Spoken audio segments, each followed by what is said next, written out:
I believe they quoted Paul McCartney as saying that he was capsized over at the event. Oh, yeah, he would be. I mean, she was there for him. She was very supportive.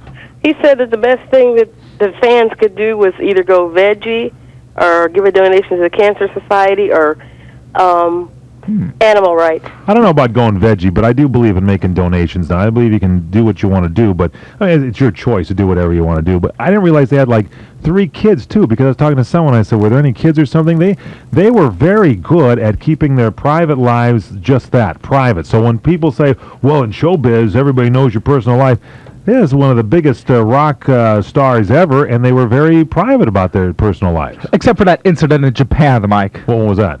The one where Paul McCartney got busted going through customs. That was the one day they spent separated during their entire marriage. Well, they have 3 kids, and then she had a child before, she met Paul McCartney. So really they had to have 4.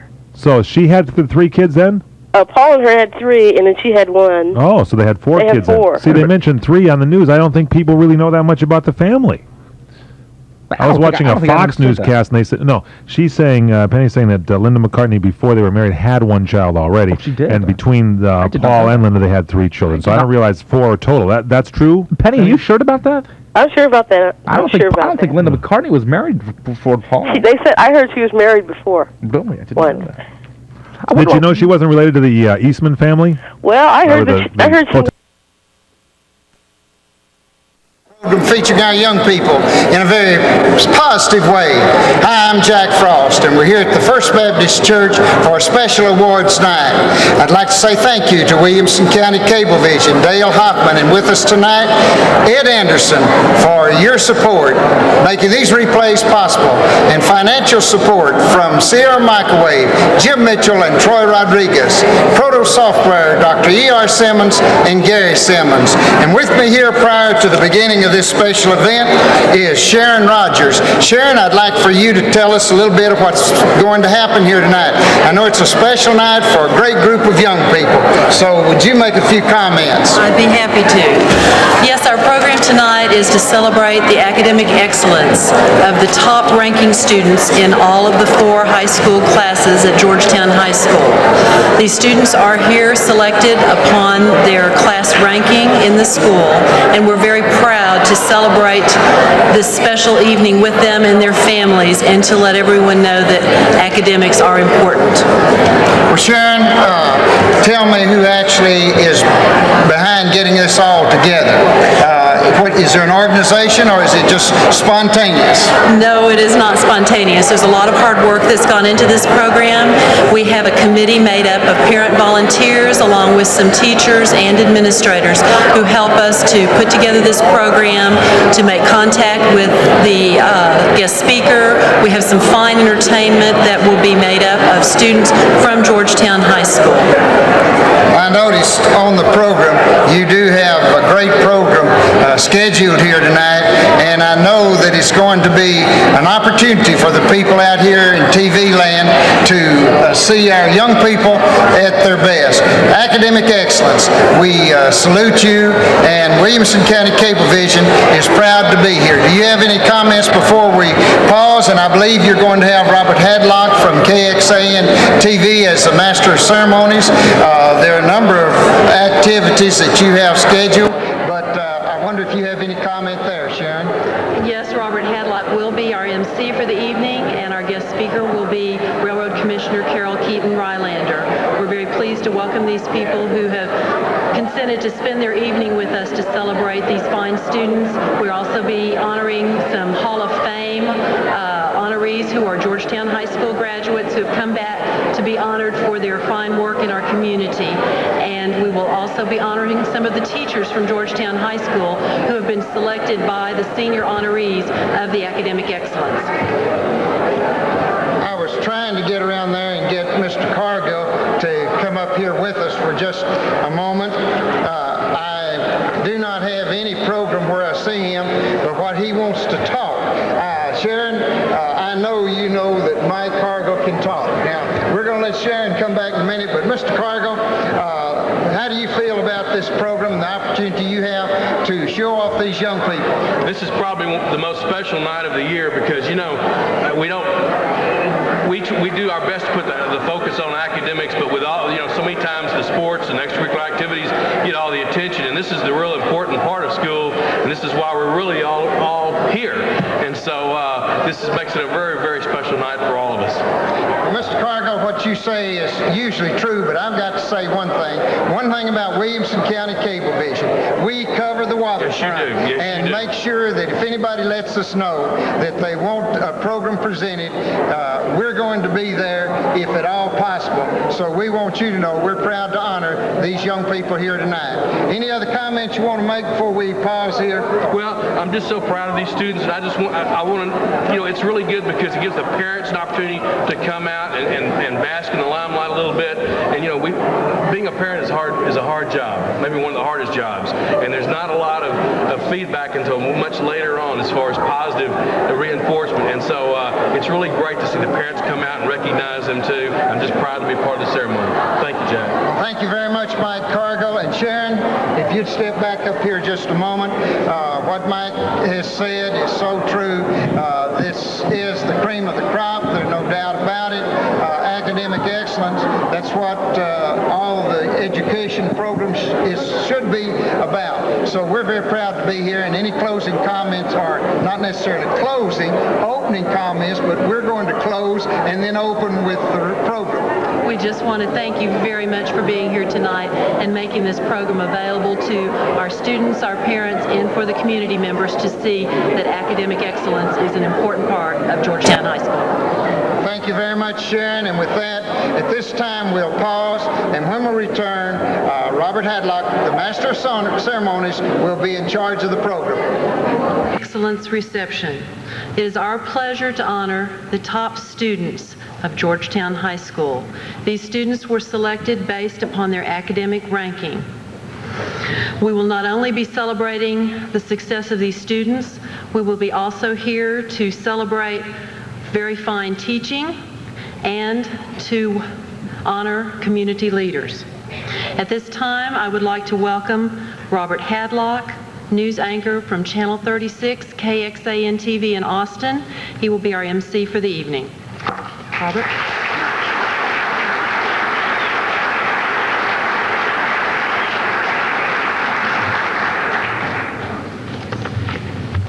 Thank you very much, Ms. Rogers. It's great being here tonight, but I was not the first one to be asked to do this evening. Back in October, when the folks here were getting together the plan for this evening, they had asked Jim Spencer, who of course is our weatherman at KXAN, to be here. And Jim was, some of you know Jim, you worked with him in the MDA throughout the year, and that's one of his big causes. But just last month, we learned that Jim was voted Best Weathercaster by the Associated Press Broadcasters of Texas. So tonight, he sends his regrets, but he's in Dallas having a good time receiving a really prestigious award from our fellow broadcasters. So he sends his best to you all tonight.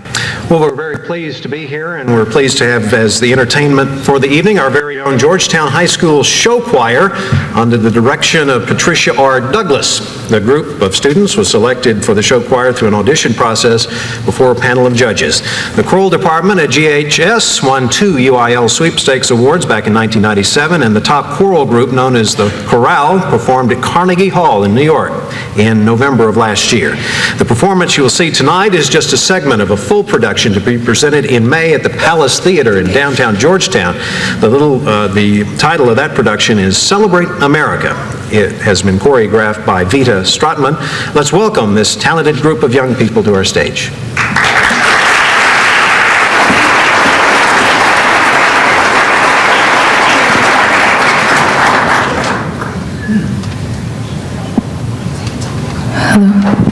Hey everyone, it's Saturday night!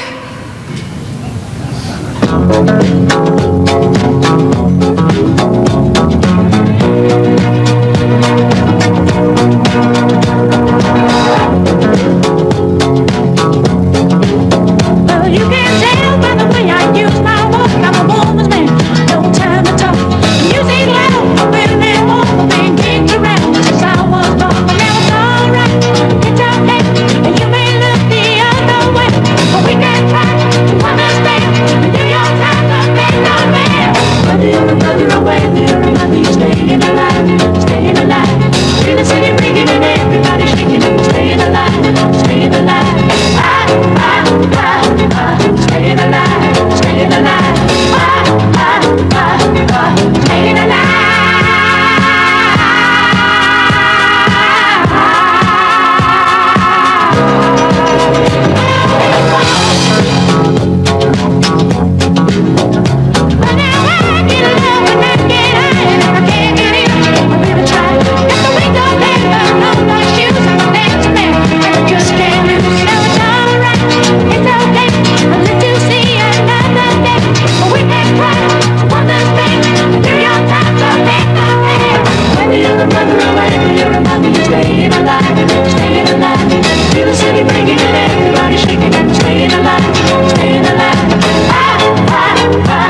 And on a Saturday night, what is there better to do than relive those classic Broadway hits? Now let us go back to the French Revolution as Eponine dreams of her love whose feelings are unreturned. On My Own from the unforgettable Les Miserables.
To an upbeat favorite from the hit movie Guys and Dolls, where luck is always elusive.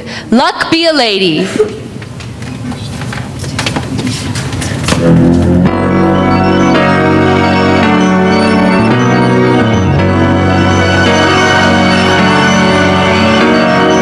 They call you Lady Luck, but there is room for doubt.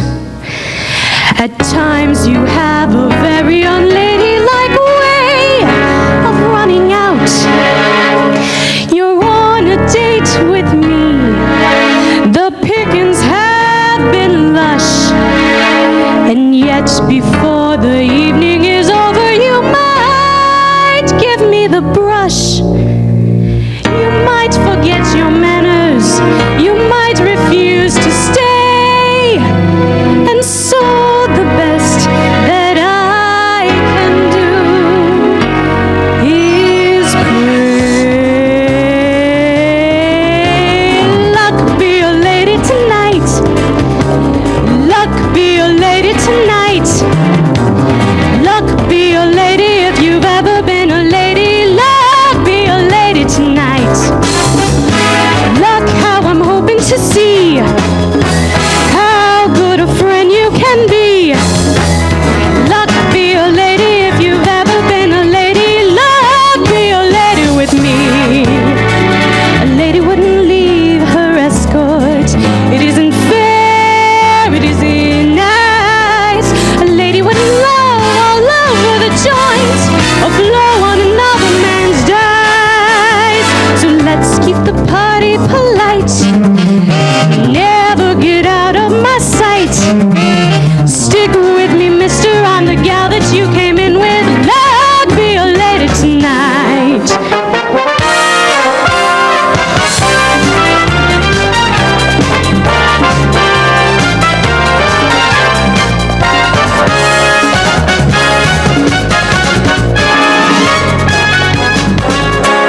you came in with luck, be a lady tonight. Luck, be a lady. Luck, be a lady tonight.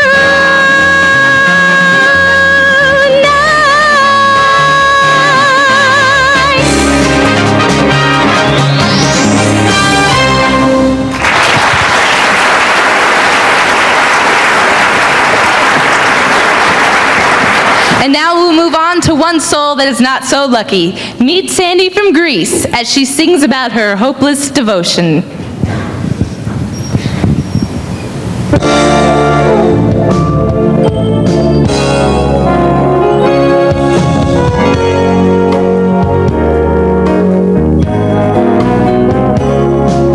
Guess mine is not the first heartbroken.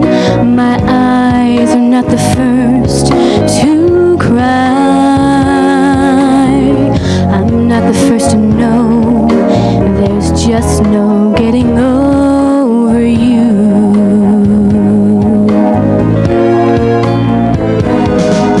Alone, I'm just a fool who's willing to sit around and wait for you. But baby, can't you see there's nothing left for me to do?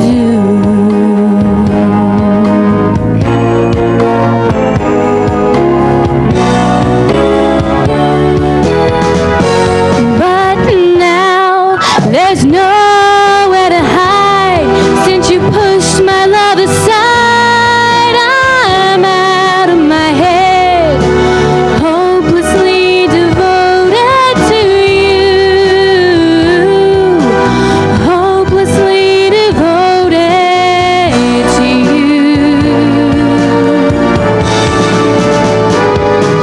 I'm hopelessly devoted to you. My head is saying, fool, forget him. My heart is saying, don't let go.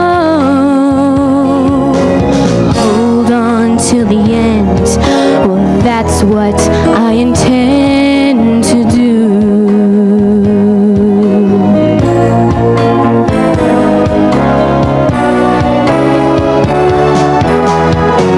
But now there's nowhere to hide since you pushed my love aside. I'm out of my head, hopelessly devoted to you. Hopelessly devoted to you.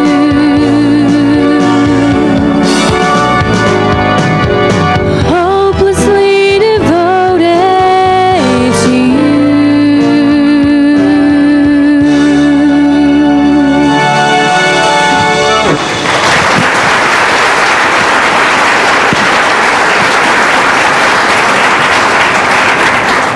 Now we'll take you back to a scene of Les Miserables, where Marius mourns the death of his fellow revolutionaries. Empty chairs and empty tables.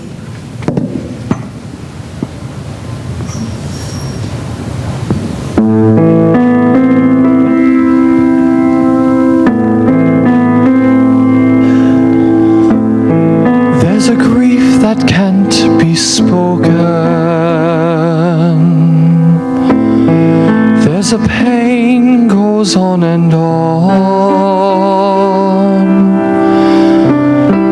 Empty chairs at empty tables. Now my friends are dead and gone. Here they talked of revolution. Here it was they lit the flame. Here they sang about tomorrow, and tomorrow never came. From the table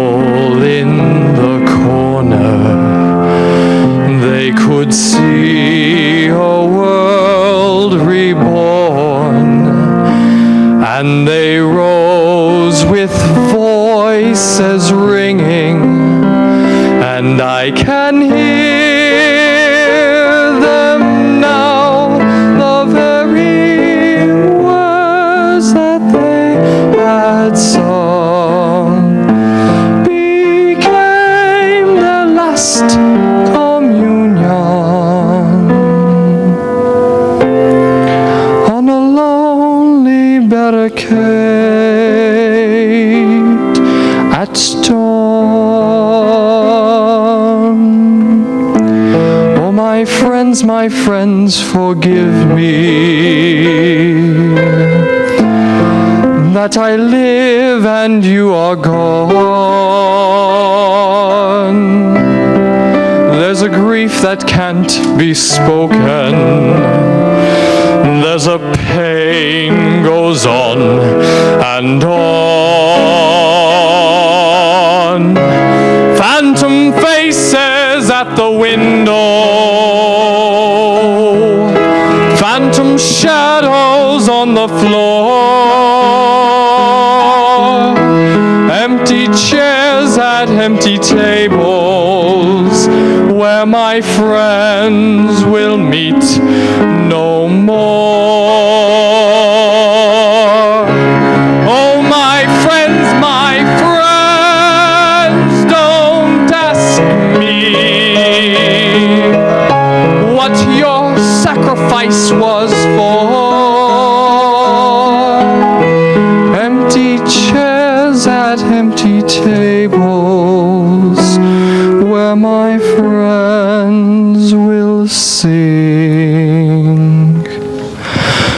no more.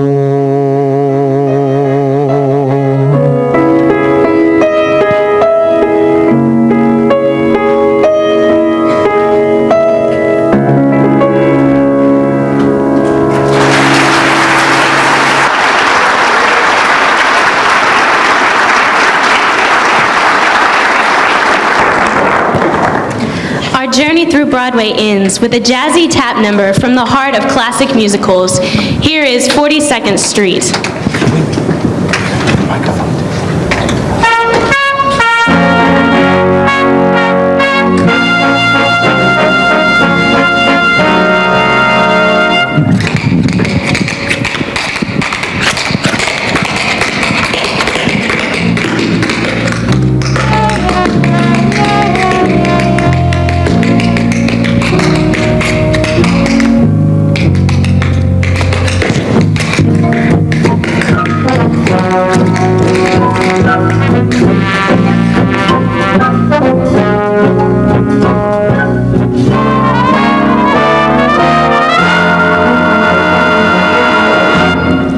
Come and meet those dancing feet.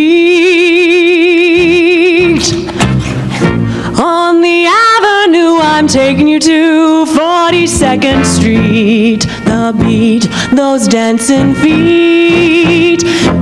Song I love, the melody of 42nd Street. Little nifties from the 50s, innocent and sweet. Sexy ladies from the 80s who are indiscreet. They're side by side, they're glorified. Where the underworld can meet the elite. 42nd Street.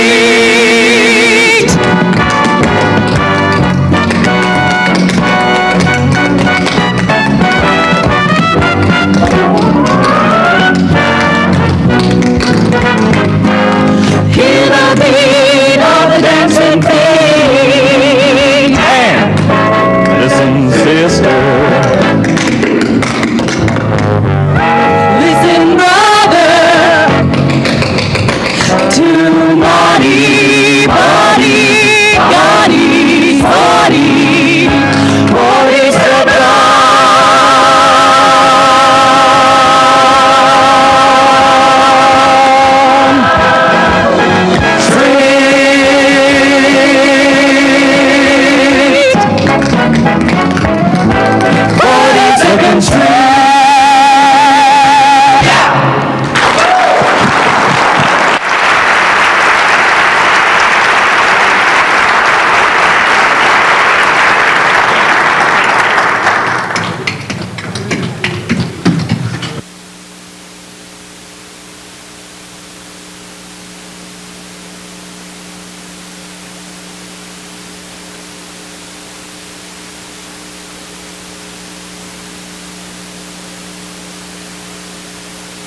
Well, I thought there was more. I wanted to hear more, but that was wonderful.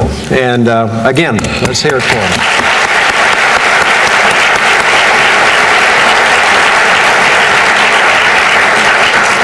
You're going to have some great memories of their high school years. It goes all too quickly, and this will be a night to remember, I'm sure. Well, it's time to introduce our guest speaker, fellow Austinite, Carole Keaton-Rylander, a native Texan and a government honors graduate of the University of Texas, has a lifelong record of achievement and service to Texas. A former public school teacher, Carole was elected to the Austin School Board with almost 75% of the vote. She went on to serve as the first woman president of the Austin School Board. Carole is a businesswoman and a former television producer. She was host of the KXAN TV program, The Rylander Report. That was a hard-hitting public affairs program we had every weekend, and she was also named by Time magazine as one of the 50 faces for America's future. Ms. Rylander was the first woman mayor of Austin and is the only Austin mayor elected by the citizens to 3 terms. Can you imagine watching television? You know how tough that job is and how much heat a mayor is put under, but she survived 3 terms. That is quite an achievement in Austin, Texas. She's a former president of the Texas Municipal League and a former 2-term appointee to President Bush, by President Bush to the National Petroleum Council. Carole currently serves as co-chairman of the Public Outreach Committee of the Interstate Oil and Gas Compact Commission and serves on the board of directors of the John Towers Center for Political Studies at Southern Methodist University in Dallas. Rylander is also a member of the National Association of Regulatory Utility Commissioners Ad Hoc Committee on International Relations and serves on the Advisory Council of the Texas Hazardous Waste Research Center at Lamar University. Carole is the first woman elected to the Texas Railroad Commission and is currently the Republican nominee for the controller's job, the controller of public accounts, and she would like all of you who will be turning 18 before November to keep that in mind. She's also the proud mother of 5 sons and equally proud of a grandmother of 2 baby girls, and she tells me she has 2 twins on the way for her grandchildren. That's a wonderful bit of news for Carole. I have a personal thing I want to relate about Carole. Every time I see her, I kind of feel guilty. Back in the 1996 Republican National Convention in San Diego, we'd asked Carole to come on our news for a live interview, and she had already made a commitment to another station to talk to them first, which we understood, but we told her, Carole, you have to get here really quick to get on the air. She said, okay, I'll try. So she ended her interview with the other station and raced across the convention floor and got to the bottom of the stairs where we were and tripped and wrenched her ankle pretty well. And after all that, she wasn't able to get on. We had run out of time. But she was a very good sport about it, and I hope your ankle's doing well. Please join me in welcoming Texas Railroad Commissioner Carole Keaton-Rylander.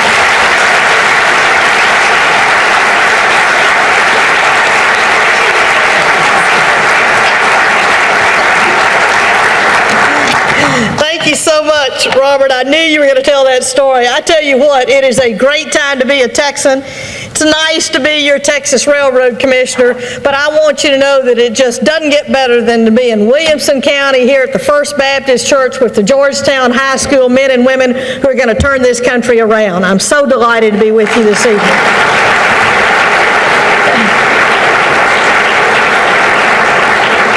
Dr. Gunn, Principal Cargill, and to our junior historians, Seth Killingbeck and Nikki Strattman, I tell you how proud I am to be with you all tonight.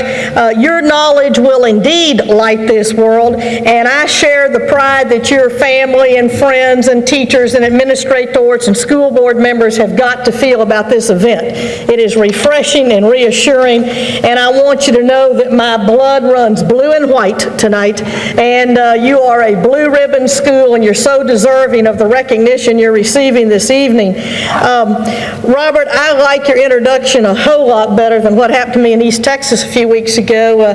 I was being introduced by a fellow rather quickly who did not know me as well as Robert, and instead of introducing me as the first woman mayor of Austin, he introduced me as the first mayor of Austin. And I was in the back of the room, and I said, that was 1836, and this fella sitting next to me said, hey, you look really good. I said, thank you. You know, everything is relative. I had the opportunity to introduce myself once on the campaign trail, and when you get close in on campaign time in the state of Texas, you have to hit, 5 or 6 cities at one day to hit all those different media markets, Robert. But anyway, by the way, I don't have to rush home tonight. Every night when I get home on a late plane, I rush home so I can see Robert on the 10 o'clock news. You're right here, so we'll get our own rundown. I watch KXAN Channel 36, and Robert particularly. But this was one of those days where you're hitting 5 or 6 cities, and a friend had loaned us a plane so we could make those 5 or 6 cities, and he had brought along with him that day to campaign with us a former Miss Texas, and she's this gorgeous gal, 22, 23 years old, tall, modeling size, like I always fantasized about being. By the way, she's a survivor of cancer, a very dynamic young woman. At that time, she was ambassador to Fiesta in San Antonio. Her name is Suzanne Lawrence. I'm a mother of 5 sons, by the way. My youngest son was my campaign manager. He straightened up a lot that day and wanted to travel with us. But as we got ready to make our first stop in Victoria, and the podium was already set up on the runway and the cameras were rolling. We were a few minutes late when we landed. I turned around to Suzanne as we got off the plane. I said, "Hey, Suzanne, you want to have a little fun?" She said, "Sure, Carol." I said, "Great, follow me." So I climbed off the plane. I walked right up to the podium with the cameras rolling, and I said, "Hi, I'm Suzanne Lawrence. I'm a former Miss Texas, and now I want to introduce Carole Keaton-Rylander to you, who's running for the Railroad Commission." Without missing a beat, she walked right up to that podium and started talking paychecks and jobs for Texans, and I knew if I could get one picture with my name under her picture, we were going to slam dunk that campaign.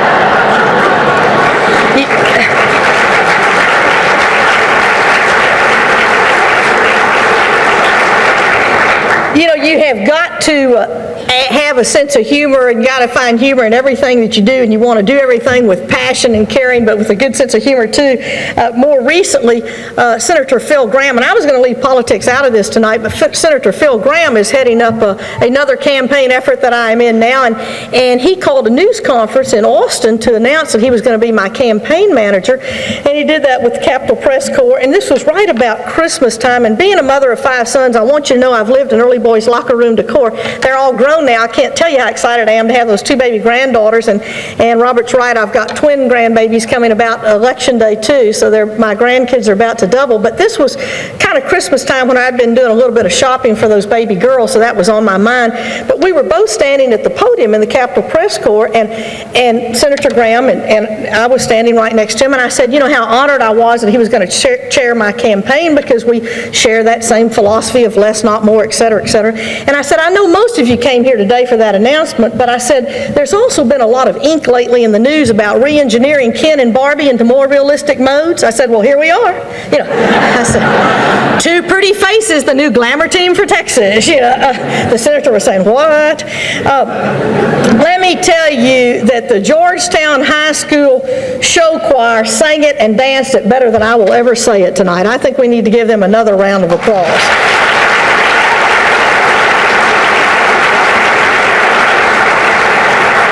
Spectacular, and each and every one of you who are the top of your class, the students who are being recognized here tonight, are the best of the best. That's why I say it's refreshing and reassuring, and I'm here to give you my congratulations and the congratulations of all of this state. You are never going to be content to sit on the sidelines, because you are the pulse beat of your community, not only here in Georgetown and Williamson County, but with a ripple effect all across this state. And you're going to play an important role in the decision making in the future. And tonight we have an opportunity to look straight into the faces of the future in those students that we're honoring here this evening. I'm a real believer that it's people, not events, that shape history. I think trends give you a glimpse of the future, but it's up to us to make that future bright. It's not going to happen accidentally. We've got to roll up our sleeves and go to work. When I talk about trends giving us a glimpse of the future, I don't know if any of you ever read a book by an author by the name of Tom Parker, but he puts out books every now and then about things that surround our life. And he put out a book some years ago about In One Day, and it was statistics about American life in a 24-hour period that you'd probably use to explain to your little brothers or little sisters that are about 7 or 8 years old. For instance, he said Americans eat 6.5 billion gallons of popcorn a day, and when things go wrong, we swallow 52 million aspirin a day. Well, you start figuring out a lot about yourself. These statistics are kind of interesting if you want to get a glimpse of the future. Like they say, Texans drive 380 million miles a day. Well, you think about that, and that probably works out to about 20 miles per Texan, so I figure most of those miles are probably logged around Loop 610 in Houston. They're certainly not logged around any loop in Austin, because nothing loops in Austin, but it should. But a bright future is not going to happen accidentally. We've got to speak up and speak out. It's people, not events, that shape history. And men and women, and young men and women, have a responsibility to speak up and speak out on the issues of the day, demand accountability at all levels of government for all public actions taken or not taken.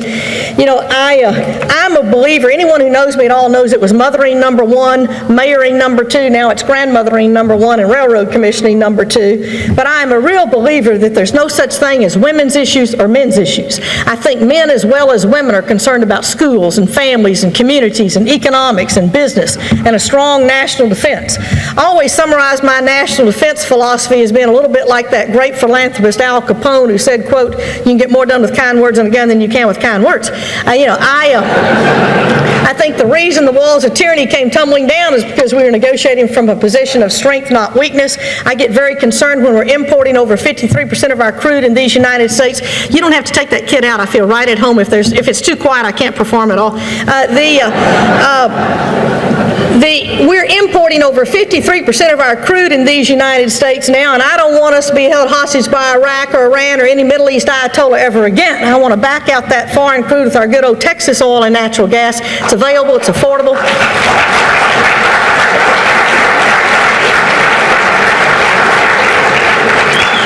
If we forget about our past, we become really indifferent to the present and utterly reckless with our future. And I think as Texans and as young Texans here, you stand on the shoulders of giants. And it's the Stephen F. Austins and the Davy Crockett's and the Susanna Dickinsons and the Elizabeth Nays. And I don't care whether you were born a Texan or whether you chose to become a Texan. We know that our Texas of tomorrow is rooted in that same pioneer spirit of individuality and independence and determination and all the things that made this state great. And I think that Sam Houston's sort of one of my heroes, and I always think that Sam Houston learned what George Washington taught, and it's certainly what the young men and women we're honoring here tonight know. George Washington taught that the job of a true leader is to know when to act and when not to act. Well, now is the time to act. And I happen to believe that they do poorly in Washington what they shouldn't be doing at all. I think that Texans don't like that one-size-fits-all Washington Beltway mentality, that we want our decisions made in Victoria and Vega and Bustamante and Borger and Brushy Creek and in Cedar Park and Leander and Jollyville and Round Rock and Georgetown, Texas, not in that D.C. Beltway. And that's why I'm so proud of what you're doing at Georgetown High School. I think that energy, education, the environment, and the economy are interwoven in ways as never before. And decisions in one area obviously impact the other. And I think those decisions are best made at the state and local level. I think we've got to recognize our state's urgent needs and challenges and develop strategies and plans to deal with them. And my plan and my vision for the 21st century is paychecks and jobs for Texans, limited government, unlimited opportunity, and my philosophy is quite simple. What we all need from government is less, not more. Less mandates, less regulation, less taxation, less government spending. I think that Texas...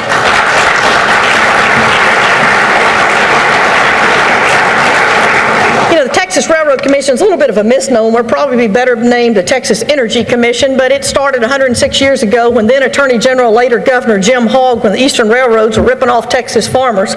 We've got some UPSP problems going on right now with railroads in the state, but anyway, but it went from that idea to transportation, the pipelines. We regulate some 200,000 miles of pipeline, but regulating oil and gas, of course, is a prime responsibility of the Texas Railroad Commission. We are the #1 oil and gas producing state in these United States. And that being said, there was a poll taken by a nonprofit national education group a year ago, and I can assure you they did not poll students at Georgetown High School. But there was a poll taken, and in the state of Texas, and here we are, the #1 oil and gas producing state, only 38% of our teenagers knew that gasoline gasoline came from oil. Well, I kind of took that upon myself. I went to the governor. We declared the first ever Texas Energy Awareness Month. I've been going out into the schools all over this state. And, you know, I remind folks that from the sandwiches that you pack in plastic bags in the morning to the aspirin that the teachers take at 3:30 in the afternoon to the football heroes' helmets they wear on Friday night, all come from petroleum-based products. And I also like to remind folks, you know, the $1 billion surplus in 1996 that was much touted, that was just used this last August to increase homestead exemptions. And by the way, I think that sent the right message that we need to give some relief for the overburdened property taxpayer. But that $1 billion surplus, out of that $1 billion surplus in 1996 alone, the increase in oil and gas tax revenue was equal to 45% of that $1 billion surplus. In fact, in 1996 alone, the oil and gas industry pumped over $60 billion into our state's economy. That's more than 1 out of every $9, provided 500,000 direct and indirect jobs, pumped $131 million in the Texas Permanent School Fund, $64 million to the Permanent University Fund, paid $836 million in severance taxes, and almost $1 billion in indirect sales taxes. And that's why I tell Mama and PTA meetings why you want to keep the rig count up. It's severance taxes to the state, ad valorem taxes to the schools, and paychecks and jobs for our kiddos into the 21st century. And if my mother were sitting right here, she'd say, "Slow down, Carole." You know, my mother always says, "Slow down, Carole, I can't listen as fast as you talk." And my kids say I speak 365 words a minute with gusts up to 400 miles an hour. And sometimes I figure it's better to give a 30-minute speech in 15 minutes than a State of Union address in an hour and 21 minutes. But I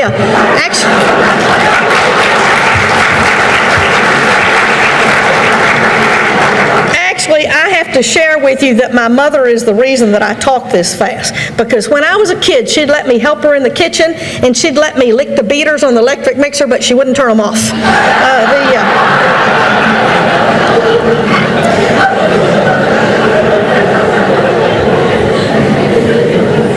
I want you to know that I'm going to work for the recovery of every possible drop of oil and gas in this state. We still have 120 billion barrels of oil locked under the ground in the state of Texas that these young men and women here tonight are going to figure out how to get out with new technology and keeping those regulatory costs down. And that's worth $4 to $7 trillion. That's going to be a lot of education.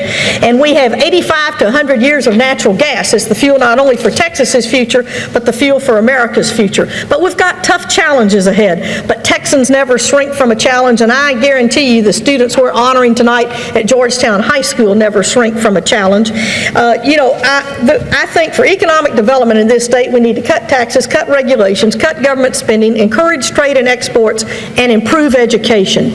Nothing is more important than education.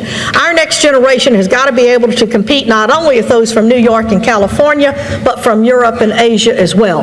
And that's why this 7th annual academic excellence recognition is so vitally important.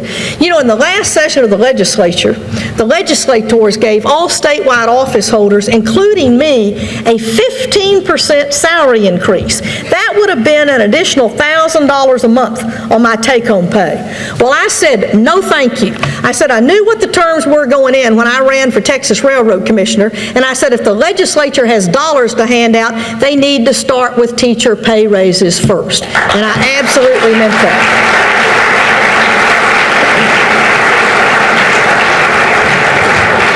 We are 37th in the nation in teacher pay. If teachers had a 15% across-the-board salary increase to jumpstart it, and that's what they need, we'd still just move from 37th in the nation to 19th in the nation. If we're going to have an educated workforce for the 21st century, we've got to keep master teachers in the classroom. You know, and I oppose putting power and authority in the hands of federal educrats. I think they simply do not care about our kiddos here in the state of Texas. I'd rather take that $2 billion of our hard-earned Texas tax dollars that we pour into the federal education bureaucracy each year and keep it right here at home for teacher pay raises and curriculum improvements and facilities right here in our Lone Star State.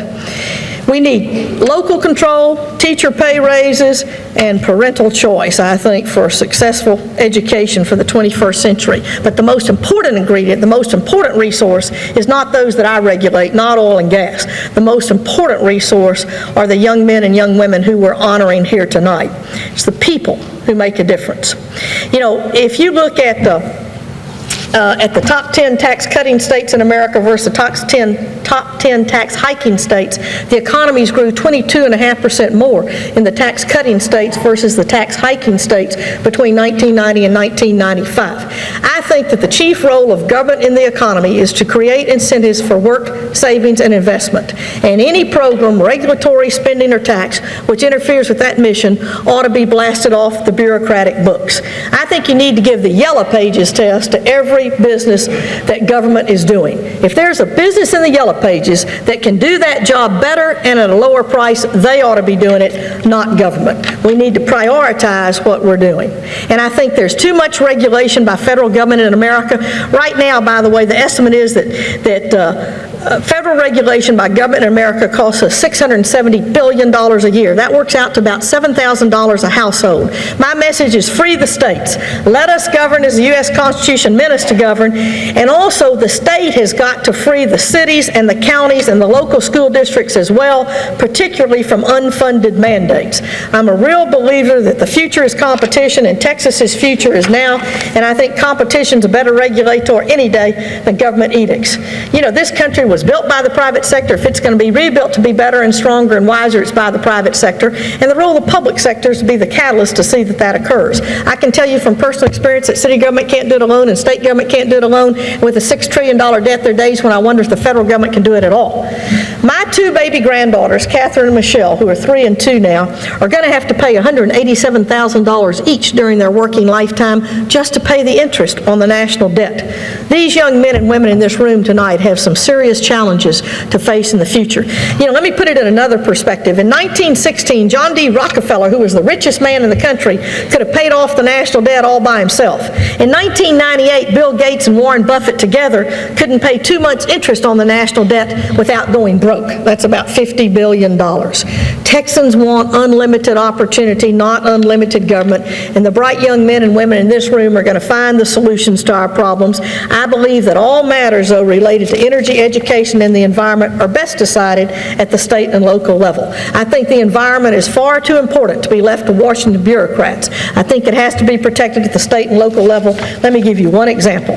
Right now, the administration is pushing a binding mandatory emissions reduction program in the name of so-called global warming that would mean massive taxes on oil, gas, and coal, which is 85% of our nation's energy. And it would apply to industrialized nations only. It wouldn't apply to the developing nations of India, China, and Brazil. It'd mean an additional 50 cents a gallon on every gallon of gasoline you put in your pickup truck or in your car. It would cost Texas consumers about $5.5 billion more a year. CONSAD research tells us it would cost Texans and our neighboring states about $700,000 jobs a year. Do you remember in 1993, and some of you may be a little young for remembering 1993, but in 1993 when the administration was pushing the BTU tax, which I always called Beat Texas Up, big time unemployment, or my eldest son was doing his residency in Boston there in the wintertime that year, they called it buy thermal underwear.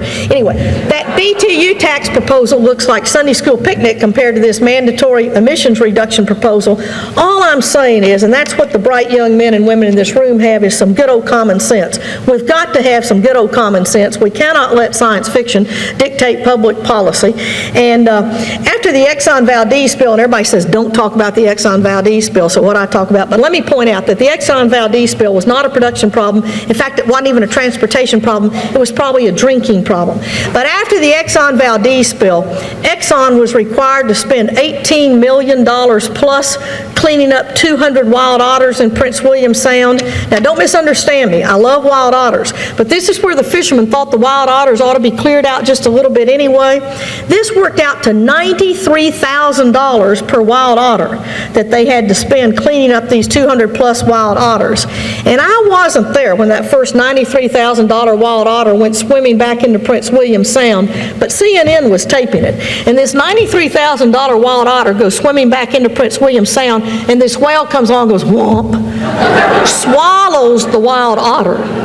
You know, think what you could do in Williamson County for a homeless family for $93,000. You know, we've got to have some good old common sense. The World Health Organization tells us that it costs $14.60 to immunize a child in this world against 6 deadly diseases. We have millions of children in this world that are not immunized against 6 deadly diseases. For what was spent cleaning up 200 plus wild otters in in Prince William Sound, we could have immunized 1.2 million children in this world against 6 deadly diseases. May I correct you on one point? Certainly. Having lived in Alaska for 10 years, having been there when the Valdez disaster occurred. Well, I'm not excusing the disaster. Ma'am, excuse me, but I think you're putting a considerable amount of devaluation of what occurred when that. No, sir. I'm just talking. Listen, and I'll be glad to visit with you afterwards. Don't. Let me finish, please. I believe you're interrupting me, sir. But yeah, I'll be glad to give you your time here. All I'm saying is that for what was spent on 200 plus wild otters, we could have immunized 1.2 million children in this world against 6 deadly diseases. Where are our priorities? I'm not in any way excusing the Exxon Valdez spill. Let me go. Everyone is entitled to their opinion, and I certainly respect his. And we all don't disagree. That's the beauty of America. I always say that if the meeting is disrupted, though, that we've got to have freedom of speech for everybody, and that's why I certainly recognize his ability to say whatever he pleases. But let me tell you where I come from. I come from the standpoint that people and paychecks and jobs have got to take priority over cave beetles and duck-billed flycatchers and Atwater prairie chickens and snail daughters and shark-nosed sturgeon eggs and Arkansas river sharks.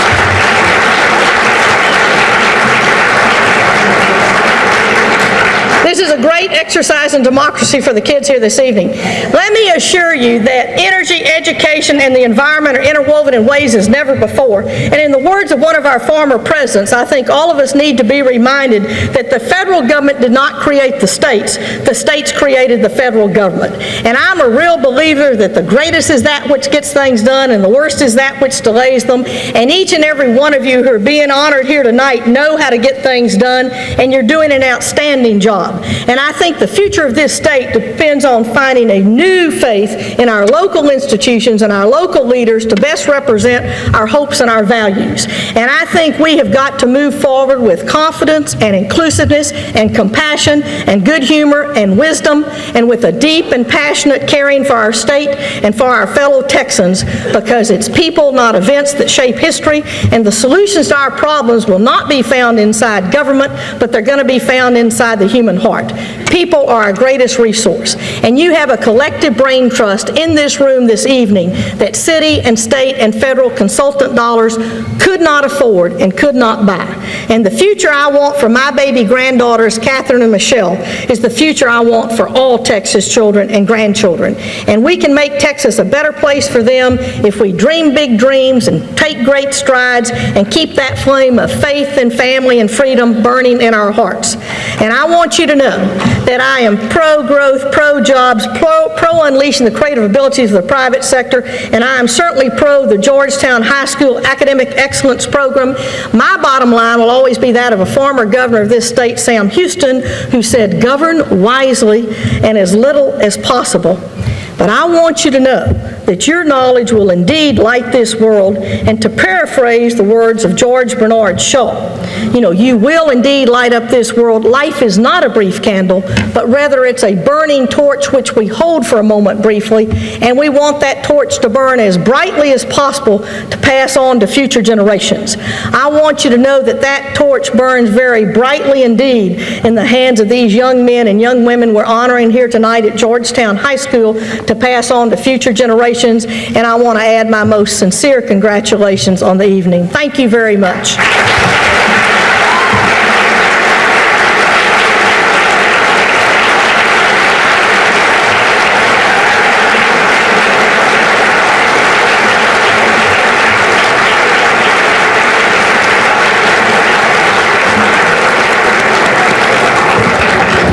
Thank you, Carol. Each year at the Academic Excellence Reception, distinguished Georgetown alumni are recognized as professionals and leaders in their field and are inducted into the Georgetown Carver High School Hall of Fame. The junior historians are responsible for selecting recipients of this award from a pool of nominees submitted by community members. 2 members of the Georgetown High School Junior Historians Club will be presenting this award. They are Nikki Strattman and Seth Killingbeck.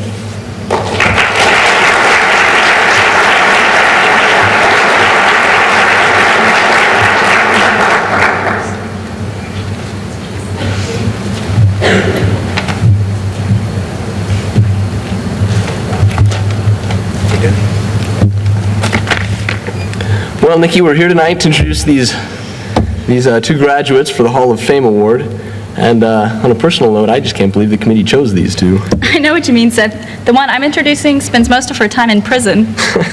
Well, mine's not too much better. He spends most of his time at the Gardner Betts Detention Center, so picked a couple of great ones for this time. Well, I'm sure the committee had good reason for their selection. Let's see what they have to say about Mrs. Laura Sue Smith. Ms. Smith graduated from Georgetown High School in 1950, attended Southwestern University, and received her bachelor's degree at the University of Texas. She taught home economics at Georgetown High School for 20 years and was an academic excellence teacher honoree, along with baking thousands of cookies for every high school event. Cookies, that's enough for an award alone, right there. But wait, there's more. She is past president of Delta Kappa Gamma and the GHS Ex-Students Association and is presently teaching culinary arts at the Bartlett State Jail. Ms. Smith, we are proud to present you with the Hall of Fame Award for 1998.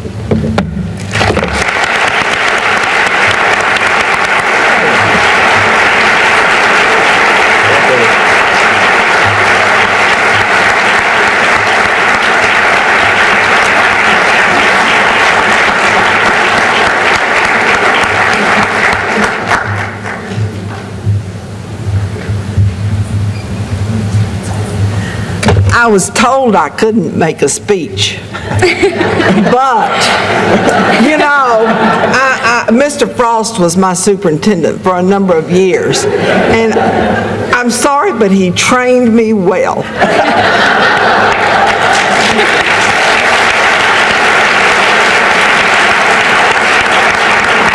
I do appreciate this award so much more than all of y'all will ever know.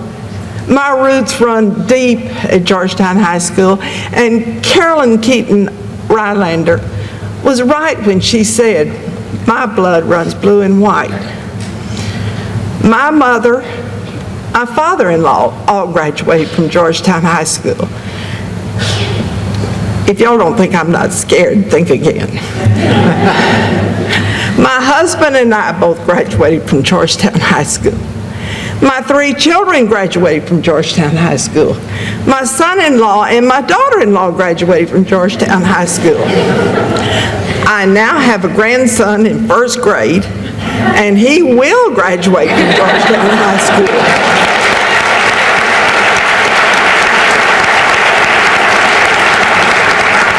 Thank you so much for this award. It means so much to me because Georgetown High School has helped me in every endeavor that I have ever encountered in my life. And I want all of you young people to be proud of being a past member of or graduate of Georgetown High School. Make us proud. Be proud to be an ex-student of Georgetown High School and do wonders for this world because you can do it. And Ms. Rylander, I apologize. That was my grandson that had to leave, but he's a future Georgetown High School. Thank you. Thank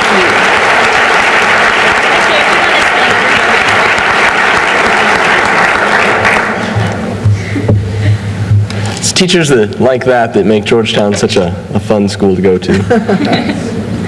Let me tell you about the other honoree, Mr. Llorrente Navarette, and if he'd go ahead and walk up here now while I read a little bit about him. He graduated from Georgetown High School in 1984 and from Southwest Texas State University in 1989. While in college, he worked with the Juvenile Detention Service and demonstrated a wonderful gift of communication with children and with parents. Mr. Navarette was elected to the GISD School Board in 1990, and this year will complete 9 years of dedicated service to Georgetown and its community. He also worked for U.S. Representative Greg Laughlin and was the Democratic candidate for the state representative office in 1994. He is a member of the Williamson County Appraisal District and is currently a probation officer with the Travis County Juvenile Court. Mr. Navarette, we are pleased to present you with the Hall of Fame Award for 1998.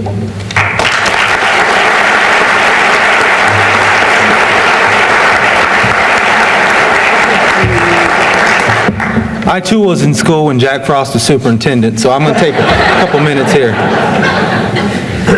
First of all, I'd like to thank you all for honoring me with this prestigious award. Seth, there's a couple of mistakes here in your introduction, but I'm going to be understanding. I'm no longer on the appraisal district, and we did not set the tax rates for the entire county. I'd also like to say that it's been an honor serving as a member of the Board of Trustees for Georgetown ISD. One thing that Seth did mention, I was elected to a 2-year unexpired term in 1990 at the age of 23 years old. The reason I mention that is because all of you young folks that are here today with your parents, you can make a big difference, and it is all about the people that are going to change this world. There's a couple of things I'm very grateful for since graduation from Georgetown High School in '84. And as a past politician now, as of May of this year, I'd like to say that I'm just glad that I did not have to run against Carole Keaton-Rylander. And it is true, I was a Democratic candidate back in '94, but after hearing Commissioner Rylander, I'd like to say that you're probably going to get the check mark when I go to the ballot box in November. But again, I'd like to thank you all. I'd like to thank the committee that recommended or nominated me. And I'd like to say that for each one of you that are here today with your parents, that's what it's all about. As Ms. Smith, I remember going into, I was not in homemaking class, but I got to know her very well because I'd go in to eat cookies. And to look at the girls as well. But seriously, when I started school here in Georgetown, that was back in, I guess it was about 71 or so, there were 2 kindergarten teachers. And the reason I mention that is because the opportunities I've had in my career, I've gone to several school districts and several counties throughout the state of Texas. And I'm proud to say that I am a graduate of Georgetown High School. When they ask me, where are you from? I say I'm from Georgetown, Texas. And I guarantee you that people know where we're at on the map. They don't know it because they pass us going to Dallas, or they don't know it because they pass us going to Austin. They know us because of the reputation that we have for a quality school system. And I'd like to say that the reasons for that are here in this room today. They are the teachers, the dedicated administrators, Dr. Gunn's leadership, and of course the community and the parents. That's the reason that we're well known throughout the state for having a quality education system in the state of Texas. And on the closing, I'd like to also thank my mother who's here with me today, 2 nieces that are going to graduate from Georgetown High School. And I guess I'd be remiss if I did mention that I also was the first minority elected to the school board here in Georgetown. And the only reason I mention that is because I felt it was a great honor for me to be the first. But that was not the reason that I ran for the school board, because I think quality folks that run for public office, such as Commissioner Rylander, can make a difference in your community. School board members, my colleagues, current President Gene Lawhon, Vice President Bill Rogers, Secretary Joyce Russell, who I saw Joyce's car out there. She's probably here somewhere. You in here, Joyce? There she is. I can't see, and Bill's here as well. Dr. Gunn, Mr. Cargill, the other board members, Larry Bullock and Sharon Sanders Webster. It's an honor to serve on the board, and I know I'm going a little long here, but I guess this is my closing speech. I'm no longer going to serve on the school board, but I want to tell you it's been a tremendous experience and an honor, and I want to thank you all for this award. Thank you very much.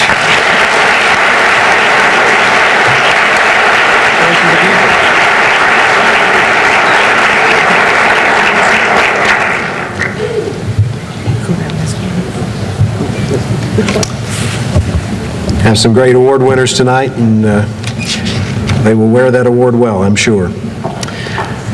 Well, we'd also like to recognize at this time 4 teachers who have been selected by our Senior Academic Excellence honorees. The students were asked to choose 2 favorite course subject teachers, one from an elective subject and a favorite teacher from their 8th grade year. Their selections were made using the characteristics of attitude, involvement, caring, school spirit, and quality of teaching. Dr. Jim Gunn, Superintendent of the Georgetown Independent School District, and Mr. Mike Cargill, Principal of Georgetown High, will be presenting these awards. Gentlemen.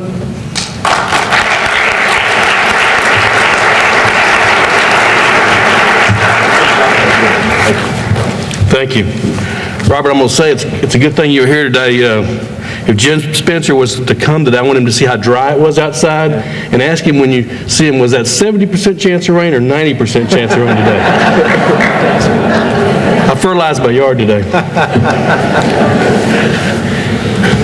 The 8th grade teacher was picked is Miss Vicki Ventura. Miss Ventura was born in Kinder, Louisiana, graduated from McNeese State University, and has been teaching since 1980. She is married to Esteban Ventura and has 2 sons, Marcus and Aaron. They moved to Georgetown 5 years ago, and the first class of students she taught here are now these seniors, the class of 1998.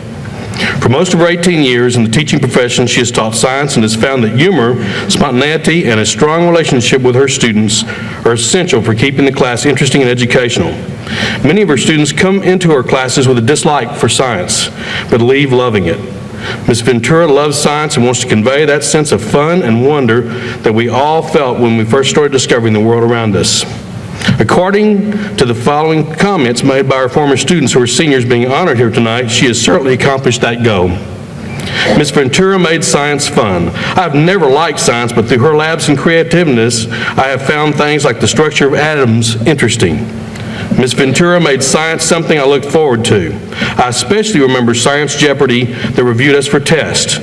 She had active relationships with her students and loves life. She was always quick-witted, fun, and full of team spirit. She is an excellent mentor and inspired me to think, solve, and be myself.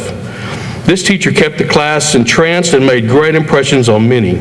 She was always caring and had a smile to share with us. Ms. Ventura.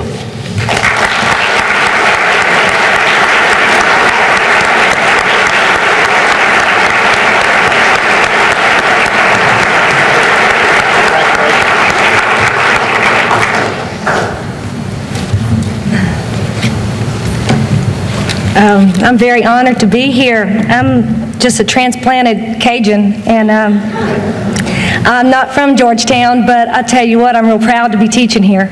That senior class, I look at y'all now and I don't hardly recognize y'all. Y'all changed so much. You've grown up into really beautiful young men and young women, and I appreciate you including me in this really wonderful night. I thought it might be a little long, but it's been very entertaining.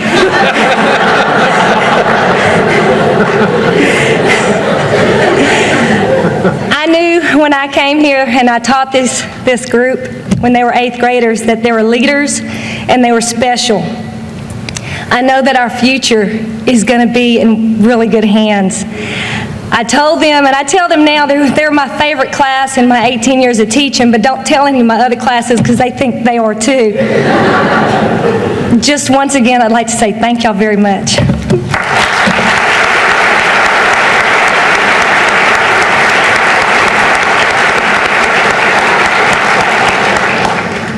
The elected teacher is Mr. Rodney Klett. Oh my gosh, Rodney, am I ever going to be able to live with you now? Mr. Rodney Klett is in his 33rd year as a Texas band director, 32 of which have been here in Georgetown.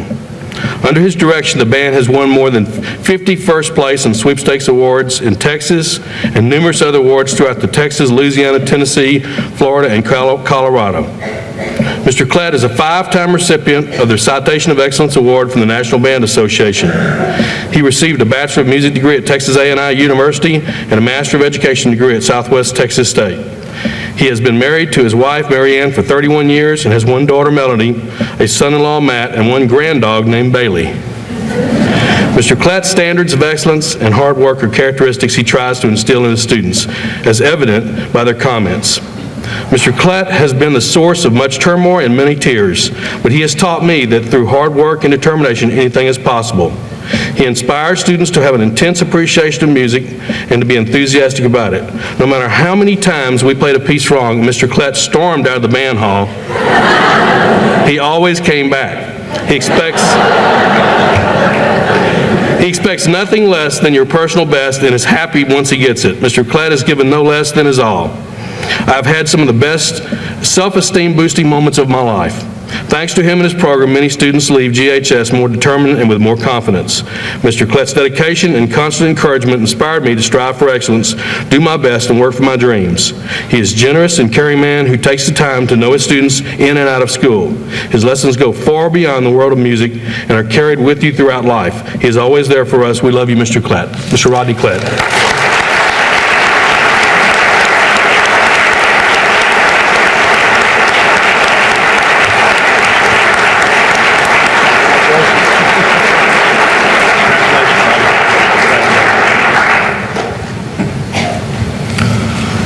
I was so relieved when I saw you come up here. Just knew that Brooke Henderson was going to introduce me, or Kim Stump, and they were going to really get me back for everything I've done to them this year.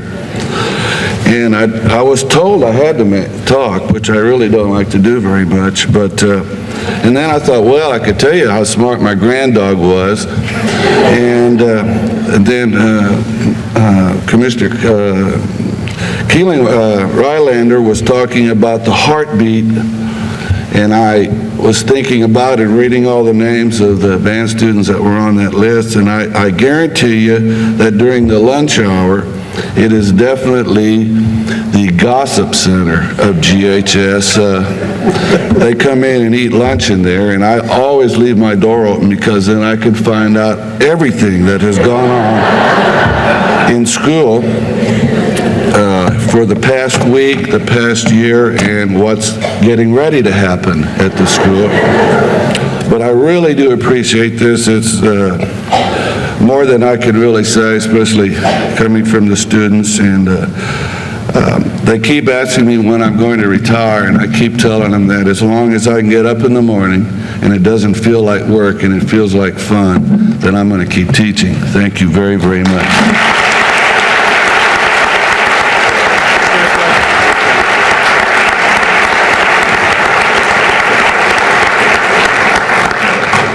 Our first core subject teacher is Mr. Jesse Fisher.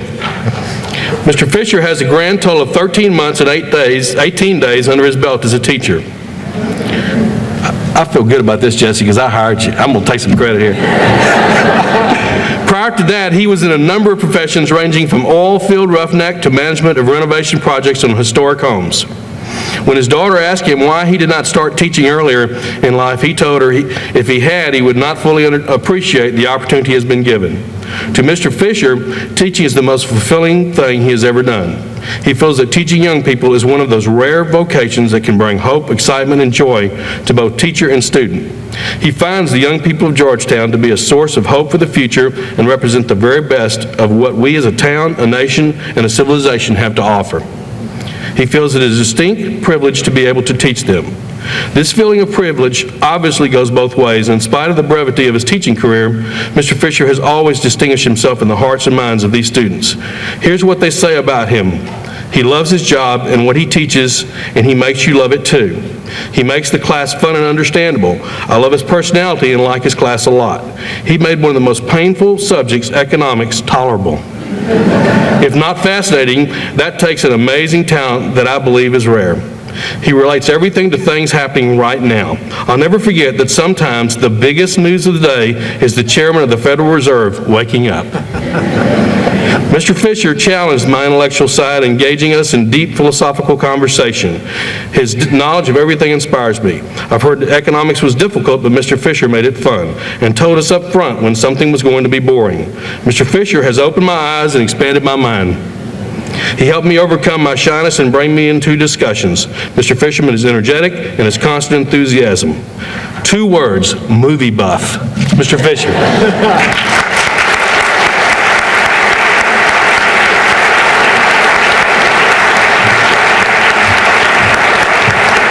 Congratulations. Jesse. Thank you very much. Congratulations.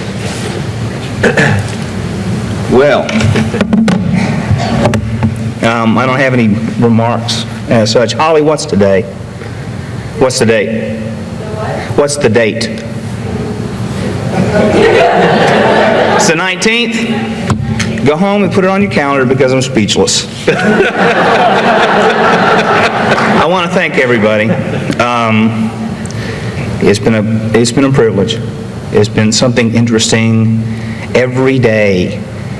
And one of the things that happens to you late in life is you find that you only have a short amount of time left.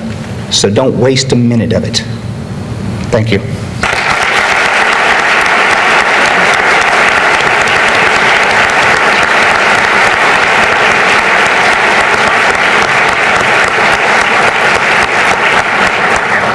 Our other core subject teacher is Mr. John Thomas. Mr. Thomas believes education is important in and of itself. He believes that students are more capable than they think they are, and he tries to get as much out of them as they have to give. Having been a teacher since 1976 and in Georgetown since 1978, he has had a practice at doing just that. Mr. Thomas feels blessed to have a job that is as much fun as this one. He attributes that to the school, the faculty, and the terrific students, as well as the high caliber and quality of people here. Mr. Thomas says, "These are great students, and I cannot express adequately what high regard I have for them. They are the best." That high regard and respect flows two ways and is evidenced in these remarks made by his students. One word, incredible. He is the best teacher we have at GHS. He challenges us to think, analyze, and to search for the truth. His high expectations create an environment in which everyone wants to succeed and learn. He cares about his students, and it shows. He really knows how to teach, and every day he challenges us to think harder, read more, and be better than we wanted to be. He has taught us a lot more than history in his class. Because of the love of history he inspired in me, I'd major in history if I thought I could do something with that degree. John, I was trying to kind of low-key that one. He is very fair, compassionate, and understanding. He presents history in a unique light with the big picture in mind. In terms of the social sciences, geography has always been my interest until I met Mr. Thomas. He is more than a teacher, he is my friend. My English teachers will kill me, but I learned more about writing in Mr. Thomas's classes than in 4 years of English. Everybody loves Mr. Thomas because Mr. Thomas loves everybody. He has a way of making students think deeply. There were many times I learned valuable information by accident because I was enjoying the discussions. Mr. Thomas has taught me that history is more than just a timeline. It is a story of our strengths and weaknesses. I have realized my capacity for learning and my own strengths and weaknesses. Mr. John Thomas.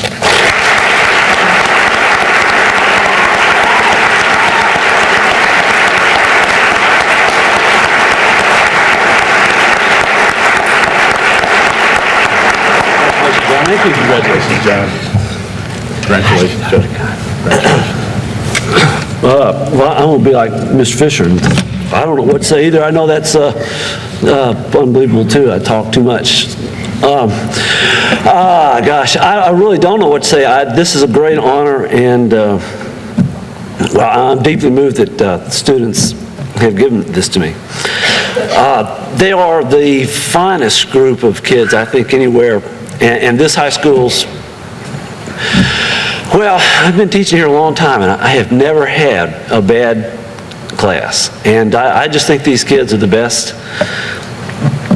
I feel real lucky that I've had such a good job. I don't even think of it as work. Not everybody gets to do something they like to do, and I don't know.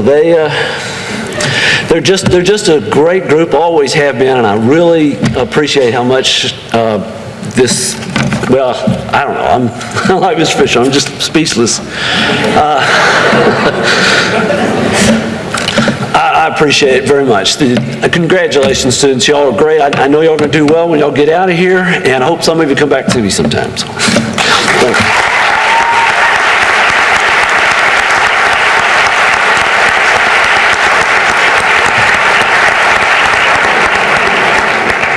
John, the best part of this thing is we not only gave you a certificate, we're giving you teachers a designated parking place. And if you know what the parking situation is like at the high school, that's probably the best thing we can do for you. So you'll have a designated parking place. Go ahead. We have some wonderful teachers here tonight, and it really struck me, if someone can make learning about atoms interesting, I never had a teacher like that, so y'all got some wonderful people here at Georgetown High. And now Dr. Gunn and Mr. Carville will present to you the student honorees who, through their hard work and diligent efforts, are currently the top academically ranked students at Georgetown High School, and we ask you to please hold your applause until the end of each class level. Thank you, Robert. I would like to thank Robert and Carole for being here. I think they add a lot of class to this event. Also, I would like to add my congratulations, Llorrente, to you and Laura Sue. It's been a privilege for me to work with you the last 9 years. And Laura Sue, I did get to enjoy a few of your cookies, and I know you're doing a great job out at the Bartlett Prison now, and you will always have a home at Georgetown High School.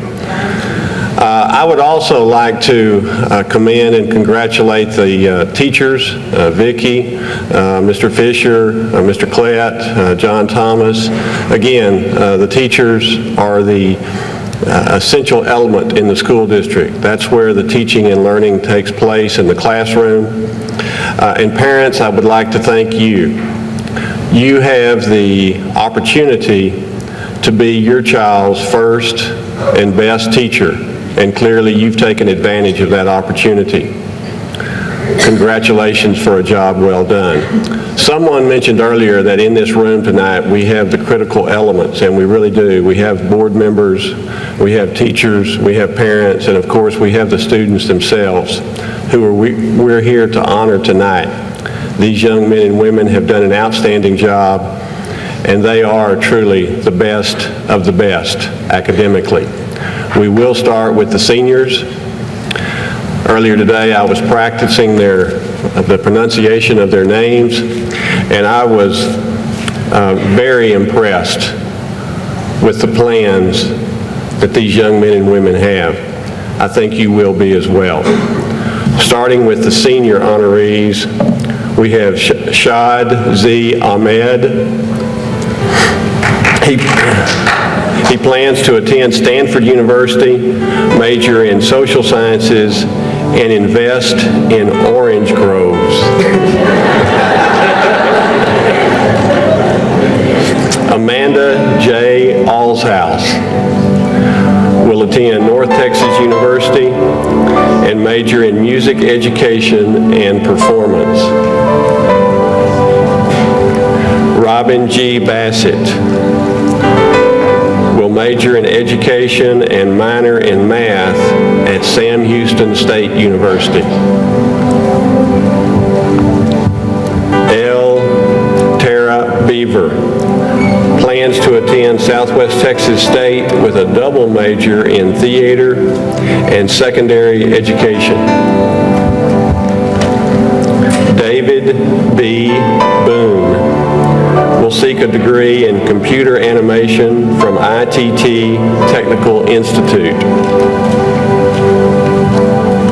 John Compton plans to attend Baylor University and explore his options for a major.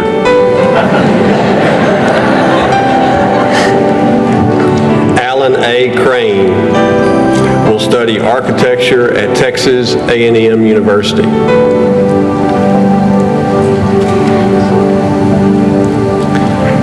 Timothy J. Crookham will attend Vanderbilt University and seek a degree in electrical engineering, a master's in automation, and work in the field of robotics.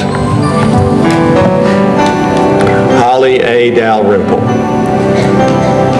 plans to study biomedical science at Texas A&M University and later apply to the School of Veterinary Medicine. Katie W.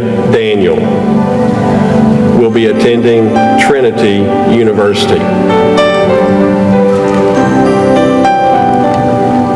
Now I think we're going to give these young men and women an opportunity to be seated.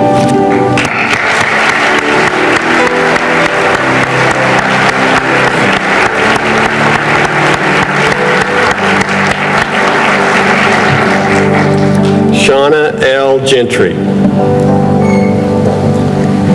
will go to Southwest Texas State University and enter the field of physical therapy. Brooke Henderson plans to attend Harding University in an undecided major. Lindsay K. Holmstrom will enter Baylor University to major in nursing and concentrate on pediatric nursing. Rita C. Hunsucker will attend Tarleton State University in the animal science field and later transfer to A&M University in veterinary medicine. Ross Jackson plans to major in pre-med at Austin College. Seth A. Killingbeck will study economics at Brigham Young University, attend law school, and hopes to serve in the U.S. Senate.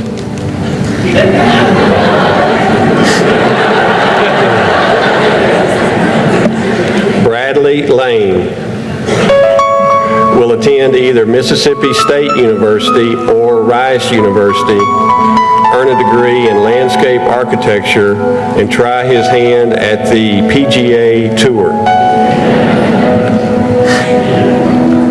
Sarah E. Lowe plans to attend Trinity University to major in history or political science. Marissa M. Matthews will be attending Baylor University in an undecided major. Laura R. Minnick could not attend this evening.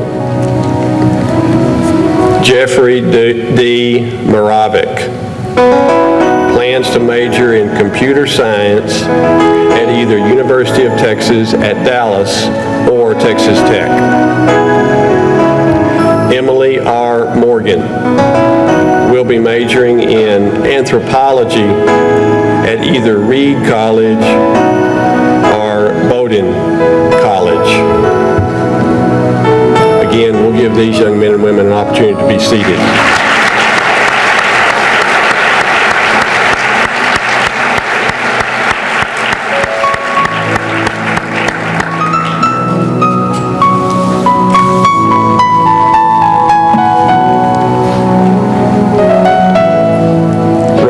K. Uten will attend the University of Central Florida for a degree in either business management or marketing.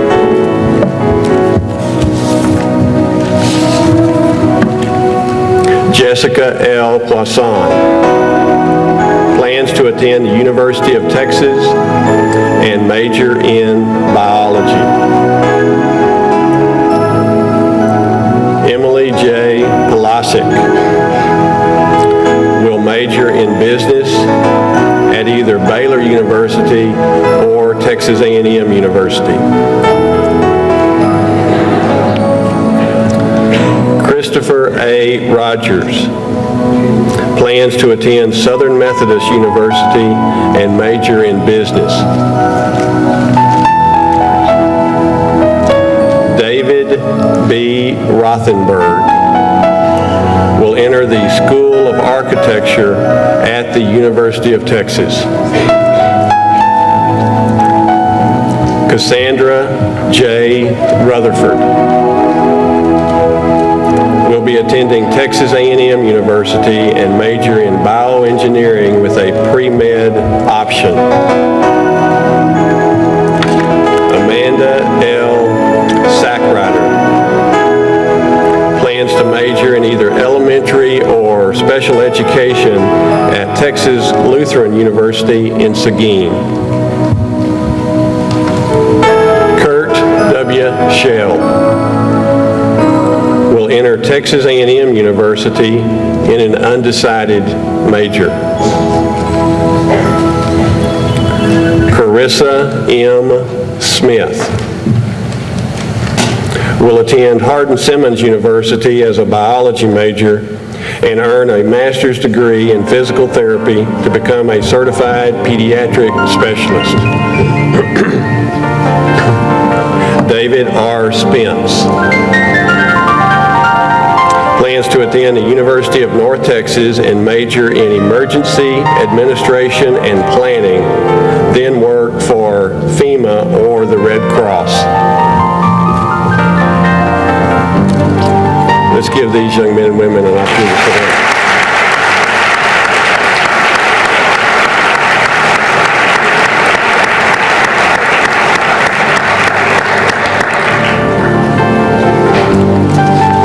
Sally J. Spurgeon could not attend this evening. Paul C. Stoltenberg plans to attend either Cornell University or the Honors Business Program at the University of Texas and study business or engineering. Kimberly S. Stump will major in international relations at Texas A&M University. Claire Swinbank could not attend this evening. Elizabeth A. Thornton plans to attend college and major in biology and later go on to medical school. Alex M. Sankoff plans to attend college and pursue a degree in engineering or computer science. Laura J. Umstadt could not attend this evening. Aaron A. Vargo will major in international relations at either Stanford University or SMU. Luke D. Wallace plans to obtain a degree in computer engineering at Texas A&M University. Douglas W. Warden will attend Baylor University, major in pre-law, and one day become a famous writer-songwriter.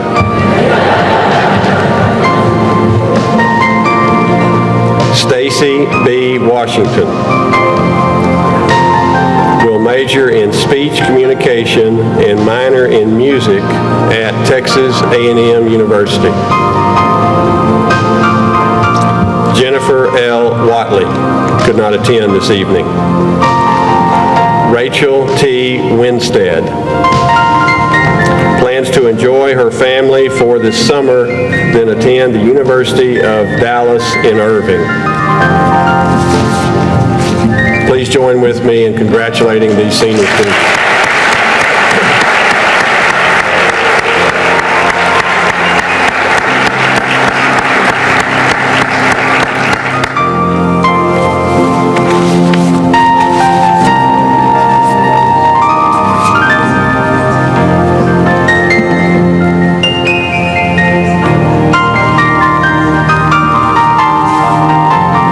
For the juniors. Jessica L. Abels.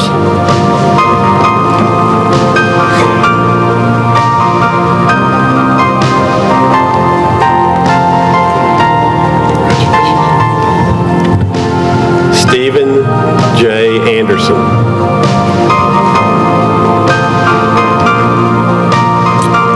Michelle Belt.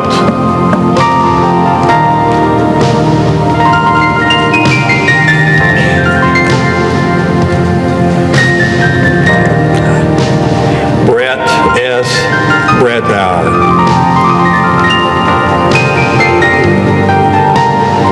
Zachary A. Cardwell.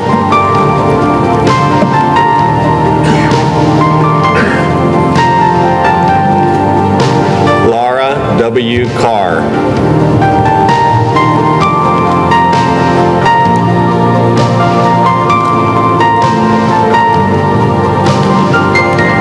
Crystal E. Corby.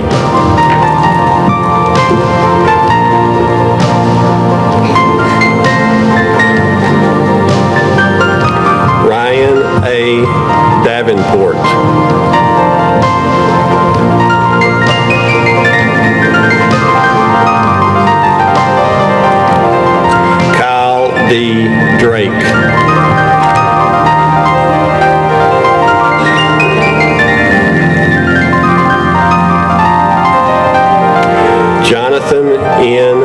Fawcett.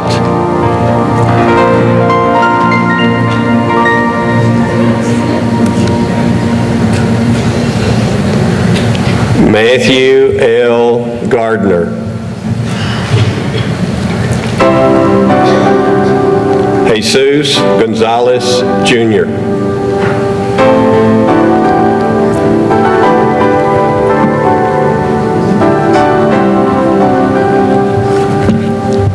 Now let's give them a chance to be seated.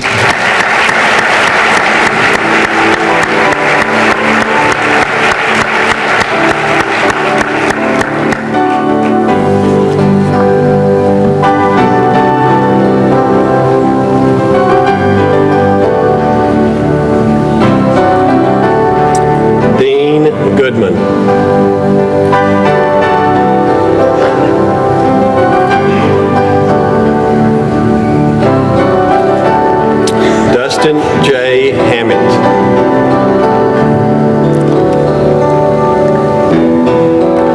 Laura M. Howard.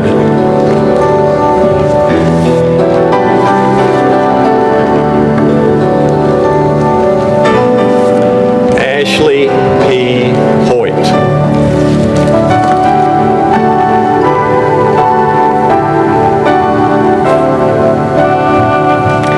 Misty L. Hubenthal. Elizabeth F. Illig.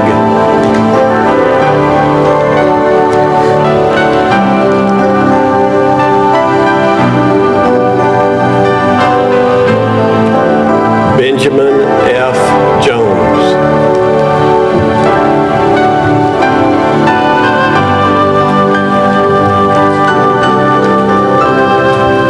Alice A. Kemper.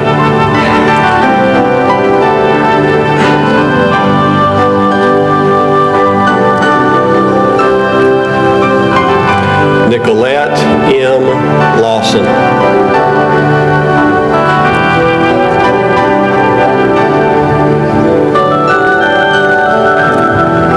Matthew J. Lindholm.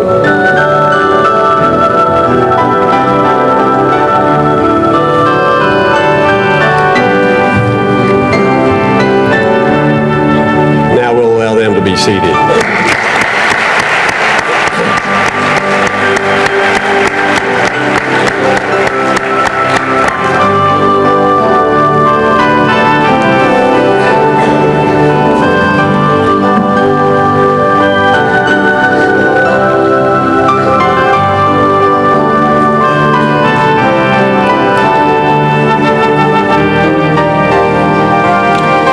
Holly D. McAnally.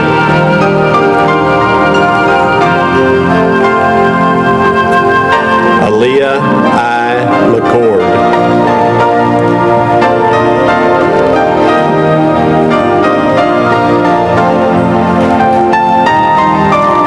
Alan P. Meisner.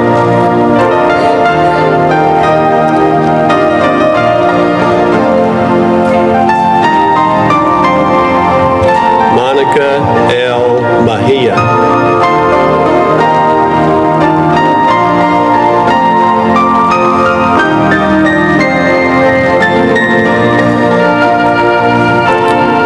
Sarah A. Niemeyer.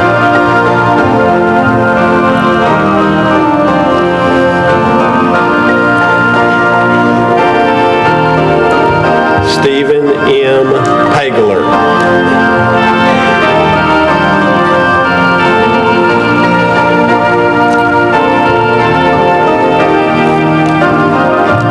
Elizabeth R. Parrott.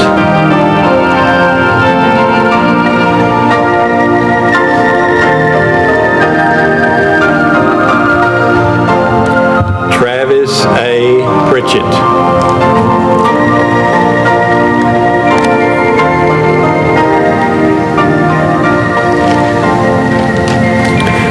Rebecca J. Robbins.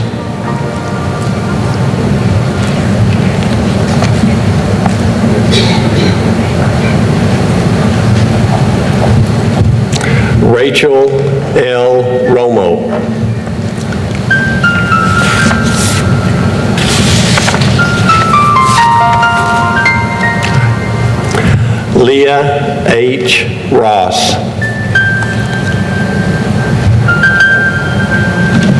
Now we'll give these young men and women a chance to sit.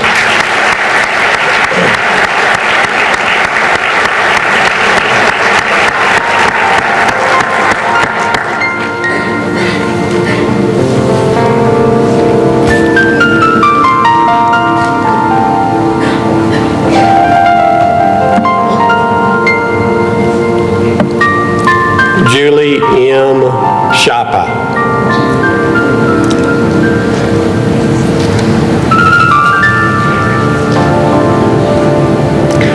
Jennifer L. Sparks.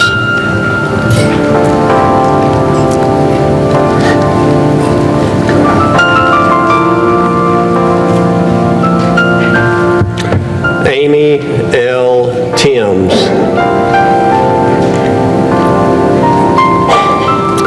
Brandon J. Tharp.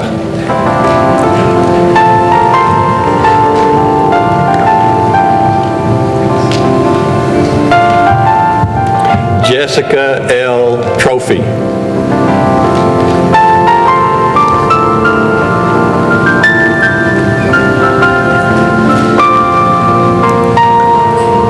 Zane B. Valdez.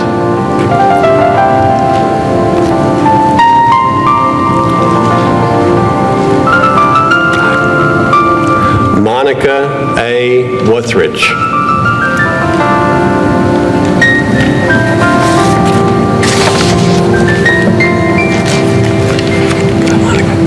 And those are the junior honorees.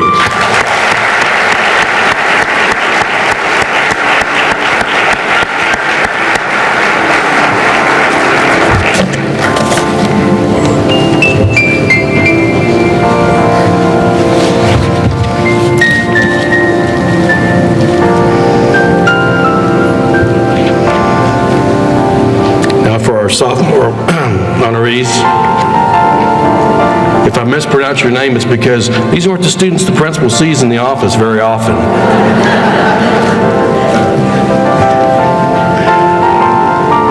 Our first sophomore is Amanda Alford.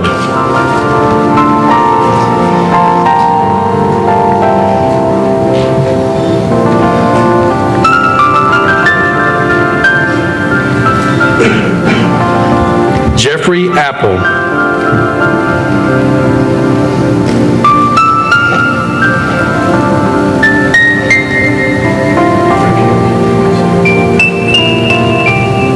Karen Carriker.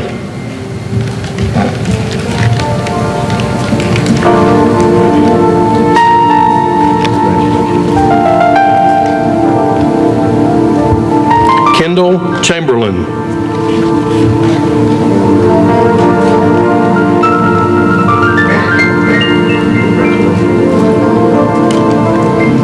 Peter Davison couldn't attend tonight. Nathan Davis.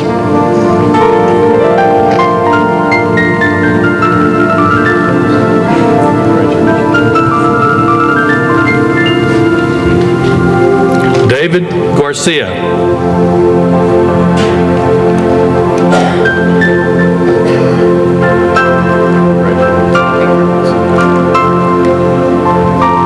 David Golson.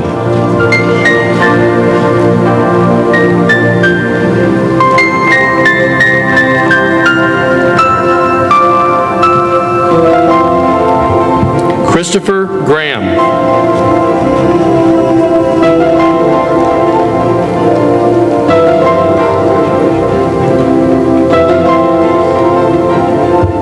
Char Yu was unable to attend tonight. Jamie Huffcutt.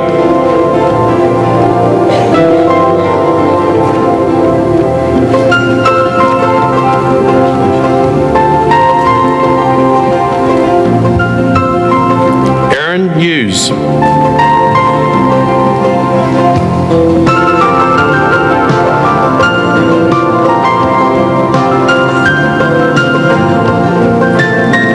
Shannon Abera.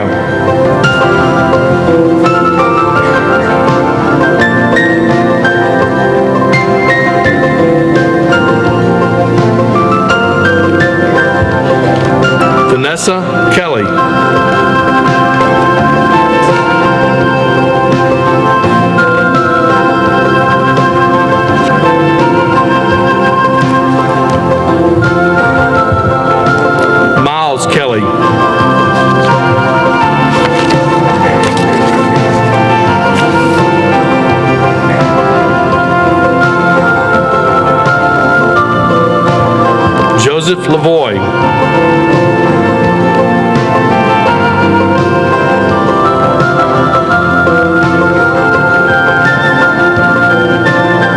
You may be seated at this time.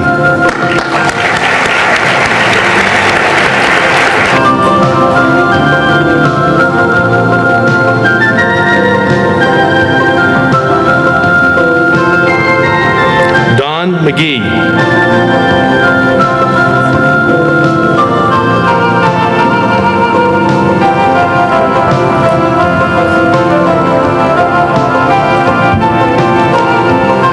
Spencer Mercord.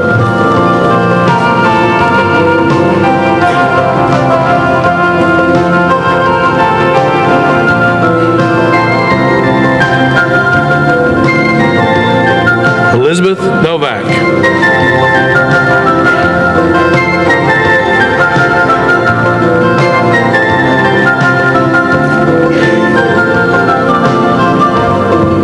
Shay Parker.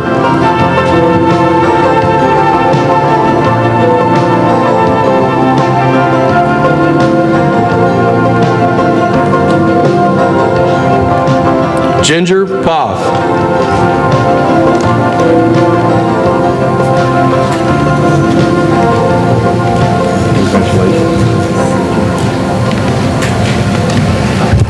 Austin Ross was unable to attend tonight.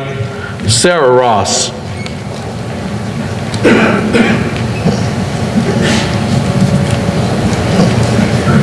Congratulations.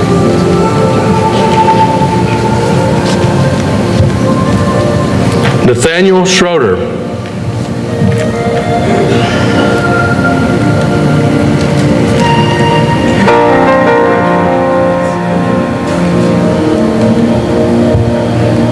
Jeffrey Sharp.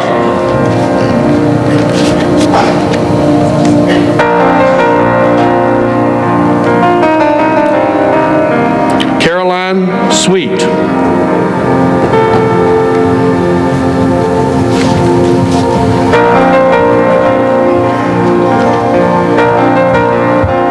Joshua Tassin.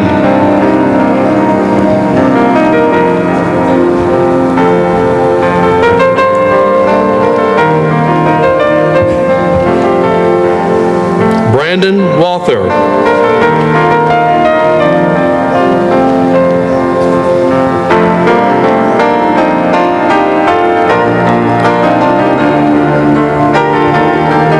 Cheryl Winkler.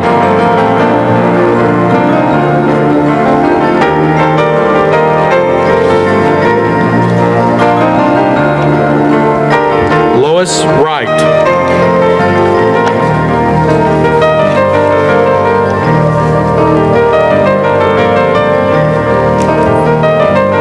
And that concludes our sophomores.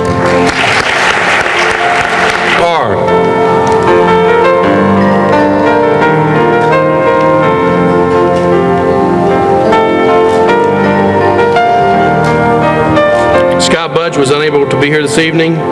Michael Clemens.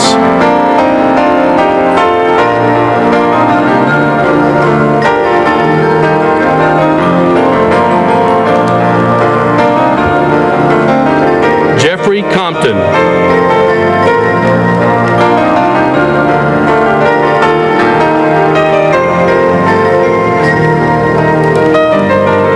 Jay Durfler.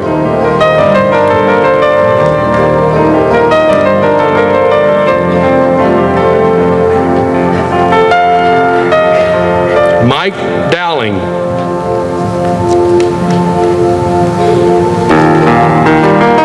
Derek Dyson.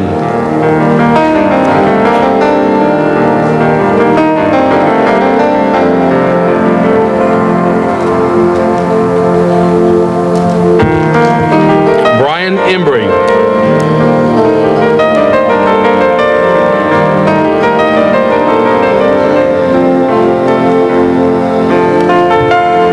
Be seated at this time.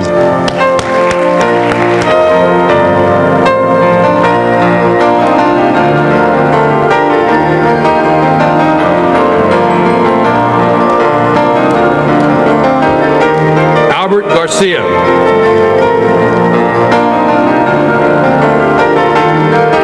Lacey Grimes.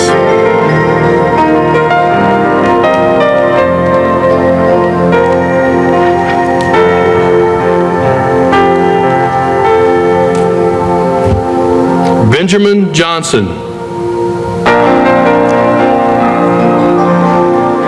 Sabrina Jones.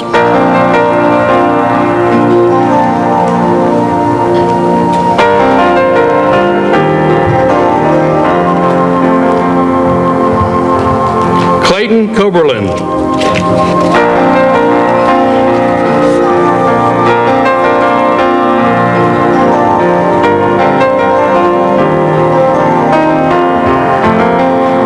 Frank Krennick.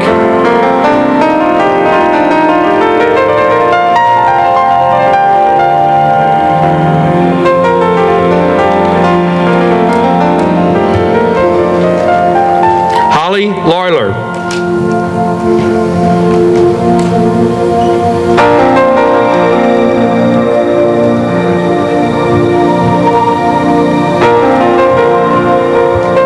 Sarah McCaskill.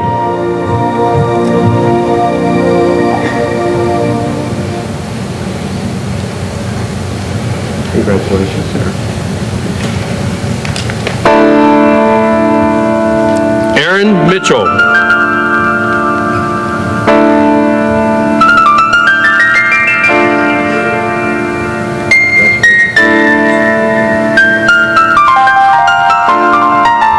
You may be seated at this time.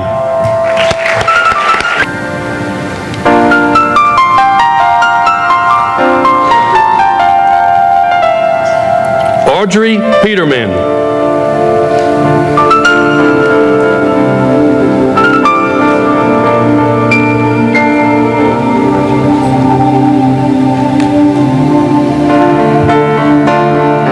William Russell.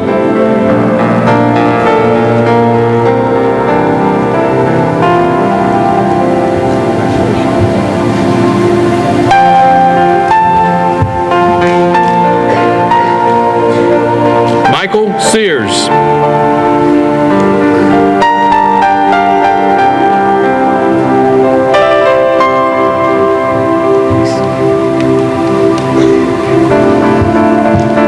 Kristen Starzinski.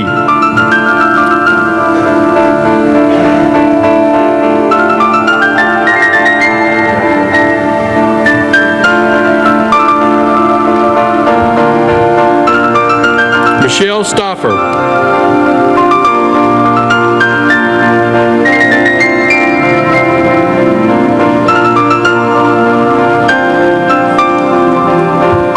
Fahim Talukdar could not be here tonight. Amy Walters.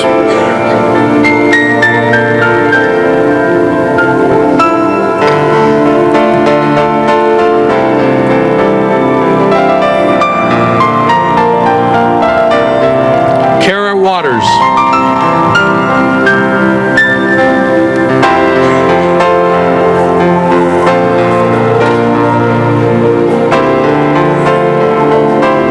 This concludes our recognition of our freshmen. We'd like to continue this year with a tradition that began here last year. I'd like to ask Commissioner Rylander to come up and join me. You're going to do him the honors tonight. In your honor, Commissioner, we will award the Academic Excellence Scholarship in the amount of $100 to one of our honored seniors to use for the college of their choice in the coming year. Because all these students are outstanding academically, each of the names of the 45 seniors honored tonight are in this bowl. And we'll ask the Commissioner to... You're not going to make me draw. There'll be one winner out of 45, but a lucky person will get a $100 scholarship. Let's see who it's going to be. Maybe I will not mispronounce the name. I'm sure you will recognize the name of Robin G. Bassett.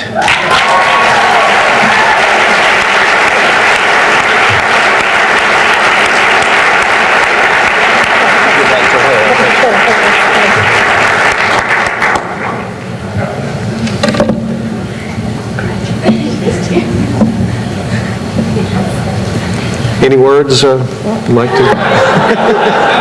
Put her on the spot. Thank you. Do I have to say anything else? Okay, good.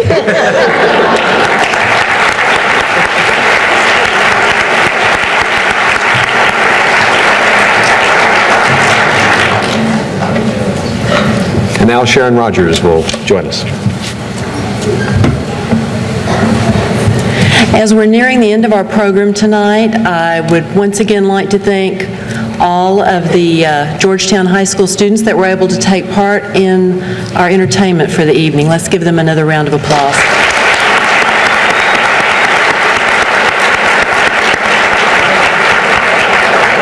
I'd also like to recognize a special group of people who have worked very, very hard for this evening to come about, and those are the members of our Academic Excellence Reception Committee. I'd like for them to please stand.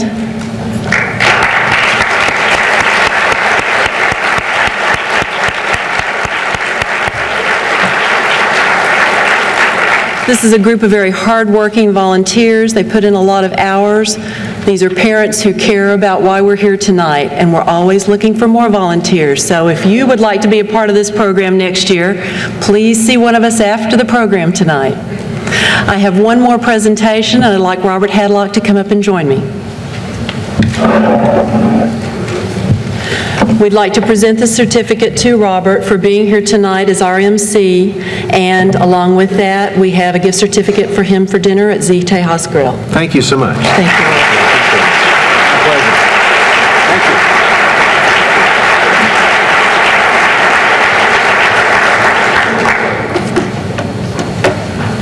We have that plaque for Carole. See a plaque for Carole.